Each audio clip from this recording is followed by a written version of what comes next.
Jangan punya sifat, ya pokoknya pergerakan kasih sayang.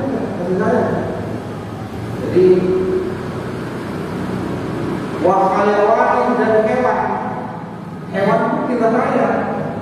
Kucing jangan dimarahin, jangan dipukul, sampai di sirami panas. Iya, terus nyiksa binatang dan lain sebagainya itu nggak boleh. Lam yu'mar bi qatlihi, yang tidak diperintah bi qatlihi untuk membunuhnya. Bisa ya, pokoknya peliharaan kita, hewan peliharaan kita saya. Bil ihsani ilaihi. Nah, ini caranya dengan ihsan kepada mereka. Jadi bil ihsani ilaihi, dengan ihsan. Ihsan itu apa sih Ustaz? Ihsan itu dari kata ahsana yuhsinu ihsan. Artinya ihsan itu harus berbuat baik tanpa batas. Jadi tanpa batas. Jadi baik berdasarkan kemampuan kita. Itu ihsan. Contoh gini, kita punya duit, kan wa qadara rabbuka alla ta'budu illa iyyahu wa bil walidayni ihsana. Kalimat itu ihsan. Kita punya duit tuh. Terus kita beli apa namanya, kita panggil suster untuk ngurusin orang sakit, orang tua kita yang sakit. Terus nyuapin, mandiin.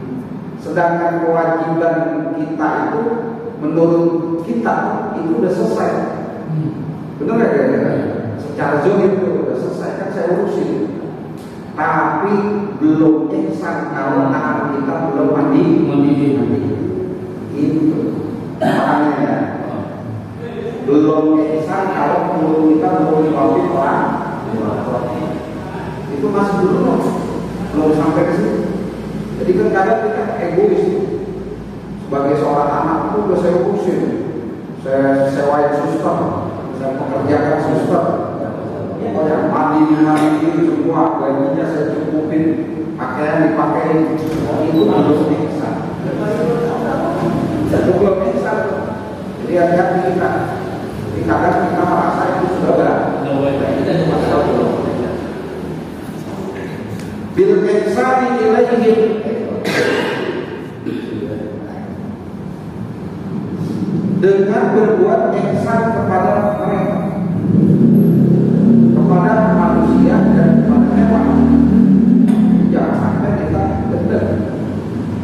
Pokoknya begitu memang ya, yang namanya hidup ada enak ada enggak. Ya, kalau bisa ya sayang aja. Makanya saya waktu jalan itu kalau melihat orang, bisa jadi orang yang saya hadapi atau yang saya pandang itu lebih bagus daripada diri kita. Kalau kita merasa kita yang paling hebat, iya, bukan ustaz, begitu, bukan kiai. Nah, seperti itu kita merasa kita yang paling hebat ketika memandang orang. Apalagi kalau imam salah atau pemimpin yang salah, itu diberi tidak bisa seolah-olah dia paling benar. Begitu. Jadi ihsan boleh nggak kritik, boleh, tapi pakai ihsan. Ihsan itu cara nanti.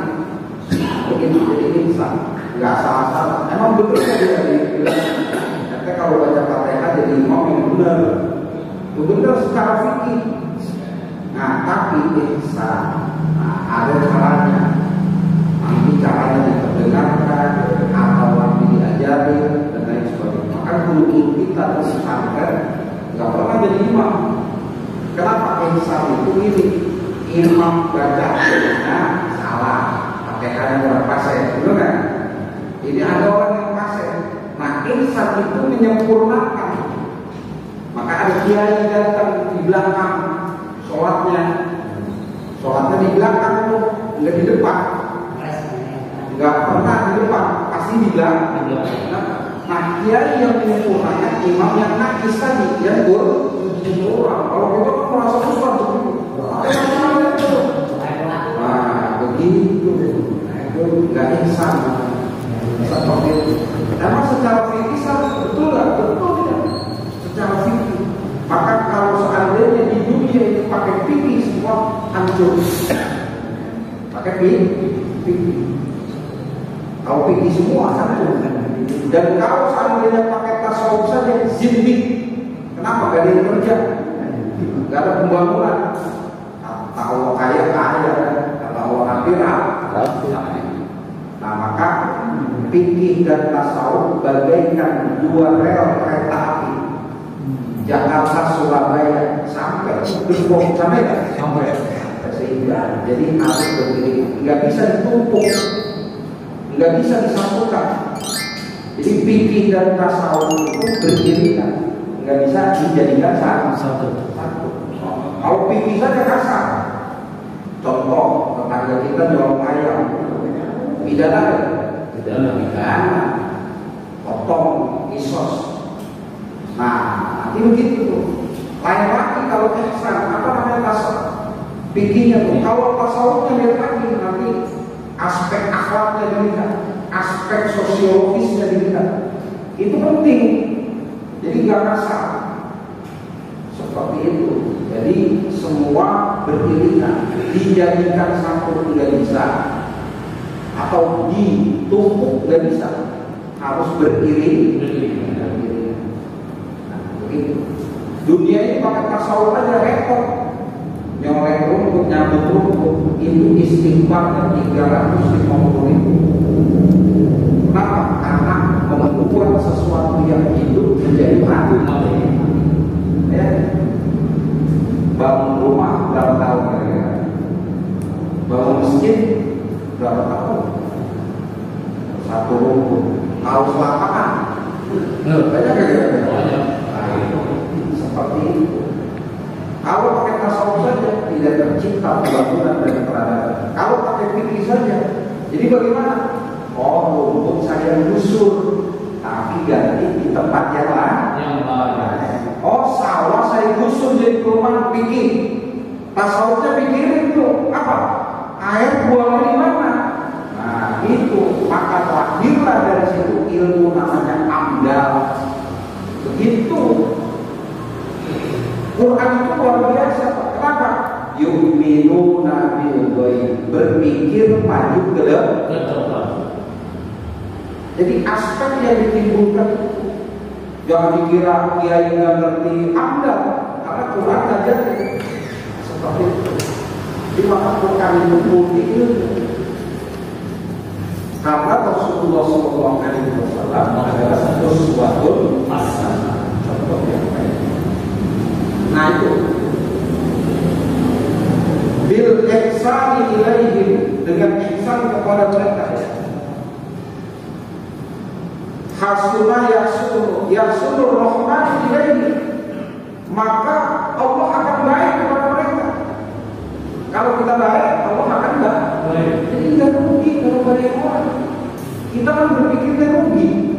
Kalau luar orang, kalau sopan orang, itu kita rugi. Padahal tidak seperti itu. Jadi kalau kita sayang sama orang, sayang mau masuk Allah, Allah pasti akan sayang. Karena kita kenapa usah berat? Karena kita punya hawa nafsu. Itu yang membuat kita enggak. Contohnya gini ya,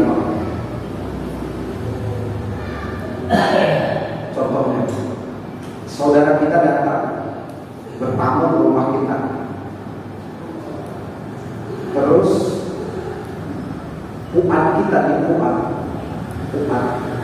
ngomong, emang ente apa namanya? Dia ngomong, maaf ya, dia ngomong ente kemarin ada perlu apa? Oh saya pinjam duit. Itu hati kecil kita, puan kita ngomong, saya kasih, benar nggak? Saya kasih. Tapi syahwat kita ngomong, jangan. Iya. Jangan. Nah itu seperti itu. Jangan. Padahal kita pengen minta maaf ke orang itu, tapi sahabat kita jangan. Kita pengen lembut, tapi kadang jangan. Nah di situ kita. Maka kalau benar-benar kita manusia, irhamu man fil ardh, sayangi mereka yang ada di bumi. Kita lihat kecoa di kamar mandi digedegin kita, apa apa kita bedo betul. Jadi bisa jadi kecoa itu asalnya yang kita dengar itu itu yang menyebabkan Allah redha. Begitu pindah kecoa makhluk, kita pindah dari kecoa dari kebablasan jadi itu atau makhluk Allah yang lain. Nah, seperti itu bisa jadi semut itu yang berdoa kepada Allah yang kemudian akan memberikan rahmat Allah terhadap diri kita. Yaqsulu ar-Rahman ilaihi irhamu, berkasih sayang kepada man tastatimuna, orang yang kamu anggap mampu antarhamu, agar kamu berkasih sayang kepadanya min asnafi makhlukatihi, dari berbagai macam golongan makhluk-makhluk Allah Subhanahu wa ta'ala. Walau ghairu akilin, sekalipun makhluk Allah itu tidak mempunyai akal. Dengan apa? Bisa fakoti, dengan kasih sayang alaihim, atas mereka. Jadi jangan musuhi. Jadi jangan musuhi makhluk Allah.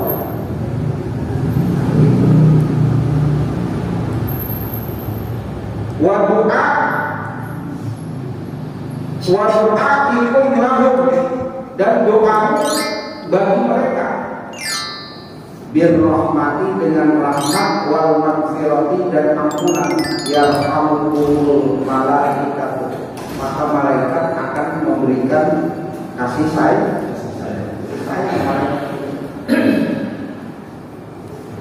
atau dibaca yarhamul malaikat boleh, yarhamul malaikat juga boleh. Jadi seperti itu. Jadi kita disuruh kasih sayang terhadap apa yang ada di bumi, baik